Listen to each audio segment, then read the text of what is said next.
to the neighborhood. Just say my name, I won't complain. Just say my name, it's all the same. Bitching is a natural thing, holding it or just complain. Bitching make you feel so good. Welcome to the neighborhood.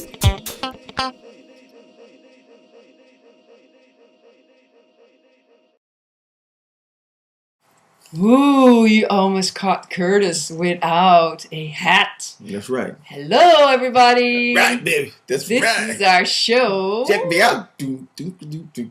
I don't care what you You think. I'm I am bitching the bitching. morning, in the evening, and the night. And Just come every and watch our time. show anyway.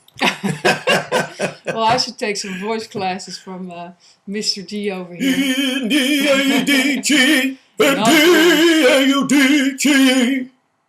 See, I did learn a little bit of Latin. I got something out of school. You know, your parents say, like, I'm just wasting my money sending you to school. You're just ignorant. He's still trying to look young with his cap like all messed up on Hey, his man, head. listen, what do you want me to look like? Oh? You want you little whippersnapper. I'll whip you out real good now. You get out that chair. Get that cat out the house. You know I don't like that kind of stuff. Listen, what should I do? Well, what are we talking about? We're talking you wanted about to talk about do blondies? blondes have more fun? What the hell does that mean? Now look at me. I'm a natural blonde. No, see, she I has. don't know if I have. Now, listen, Too much fun. she has blonde hair and blue eyes, and light skin. So, what is this fascination with men? Tell me, write us. Give us your comments. Now, I'm going to embarrass her in a few minutes because she had a friend that she went over their house. She went to their house to see her, and the girl said that she didn't notice. So I thought this was really interesting. I know what's coming. That she was the best looking girl in the class, and she said, "I didn't know that because people picked on me. Like what? One guy picked on her." You know, I was always Can you this. imagine how many people picked on you when you listen? Let me tell you how it happens to normal people. Almost everybody picks on you. You have one guy picks on you, calls you a name, and then you become freaked out. Now, see, this is like those. And I have to get you back, Wouter Nicolaas. You know who you are. See, this is the kind of thing. Calling me Beetle because I always had a red face. Because I was so insecure when I was in the limelight. Look at me now. Jesus Christ. You know, this is like, you ever see those shows where they say like, here's the, well, they had these on, I think on Jerry Springer show, where the girl was picked on by the boy, and it was like when they were in the 7th grade, like that was important time in your life, right? Like you were doing something really, like becoming a brain surgeon or something, and he called me big-eyed glasses, because you wore big-eyed glasses, so that's what you look like. That's not nice. And he was 12 years old, without any social and he didn't know anything himself teaching or anything. Or maybe he just liked me. And probably the whole thing was is that he liked you, and he didn't know how to say, I like you, because he wasn't mature enough. So can you imagine dragging, now I'm telling you people now, you listen to me right now, and you take this, you determine how you see yourself. Definitely. And you have to leave that past alone. So you know what we do is that we drag stuff. Now we don't drag the good stuff. See, this is the bad part. Yeah. We don't drag the good stuff that happens to us. We only remember, it was one day we didn't have food in the house, and it was cold, and I was crying. It was Christmas time, and I'll never get over it. So when Christmas comes, I get really depressed. Every Christmas. Jesus, let's think about the Christmases where you got all that goddamn shit that you couldn't even, you know. But it doesn't matter when you're blonde, you have fun anyway. Yeah, well, see, this is what I'm talking about. See, and this is, I was talking to her about, let's talk about ugly women. Yeah. Well, let's talk about ugly men. Why? Well, no, it is important, because what happens to them? Yeah, well, you know, a lot of them are in our society outcasts because in the media, there we go again with the media. you got all these good-looking, great-looking, too skinny Well, girlies. maybe ugly people aren't as unhappy as most people might think.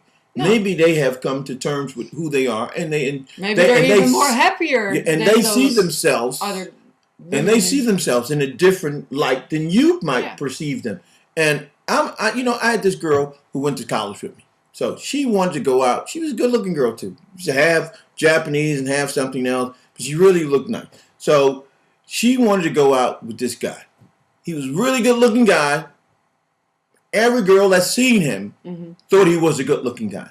So I looked at her. I'm like, she was a friend of mine. So she's like saying, "Yeah, can you introduce me?" I introduced. I said, but I'm looking at her. I'm saying, listen, the problem you're gonna have, and I didn't tell her this, but I'm saying she known this, is that all the other girls want him too. Yeah. And it's hard for him to make a commitment. Why? Because he could get what he wants. Yeah, sure. And so what she did, she went out with the guy, fell in love with him.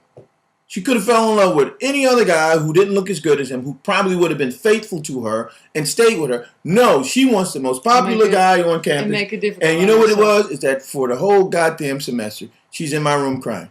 I'm saying, God damn it, I don't need this. You're not my girlfriend. Get the hell out of here and find a new boyfriend. But listen to me next time. And this is what for me, this is what I say about women who are really attractive and people who are really attractive. You never know what you're going to get.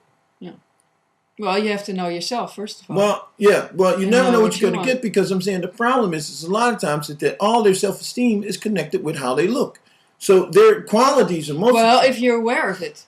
If they're aware of it, that they're good looking. Well, then they might use their beauty. But they do. But listen, I'm going to say this too. And I'm going to say this also. I'm saying also that being an attractive person in any society, if you're an attractive person, that's part of a gift. So you should use that gift to do or to get what you want out of life. So I'm not knocking that. But still, the thing is like I'm saying, because a person is not attractive doesn't take away from what they can offer. And also what looks good to me might not look good to you. Sure. And so, and that's what who makes the determination what is attractive and what is beautiful? Not? Yeah, you see in other countries, for instance, in Africa where I was, it doesn't.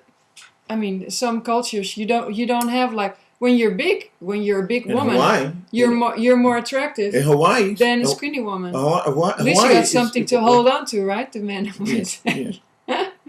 Well, like we talked about the skinny beach thing. Yeah. About like, well, if you're a full size woman, and if I'm looking for somebody to have a baby with, I said this is the person. At least you got the hips. Well, I'm saying at least we're gonna have a healthy child, because she has fat to feed the baby while it's going in her stomach. She's not going in the bathroom throwing up every time.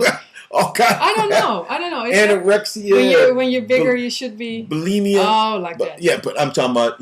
I'm not talking about. Well, we haven't gone down that road. We don't know. Even if you're obese woman, is that unhealthy for the child? We don't know that yet. No. And we don't know a lot of stuff, but we can make claims. And you guys who are doing all the research, you need to speed up your stuff, because you're just spending money. You got like a few guys in the room like saying, let's spend 3 years, $3 million and figure out. I had one guy who did this. He did a paper on why some winos cry and why some winos don't. Okay. And so I think he was allocated somewhere like $10 million to do this research. And then a friend of mine said, he's a professor. He said, I could have answered that question in 2 minutes. He said, the winos who are crying because the winos who are not crying are taking their wine. He said, that's the whole reason. It took him $10 million to figure out that, So. Okay, we want to leave you behind with a smile and give us your comments. All right, give us your comment. Bye. Bye. See you.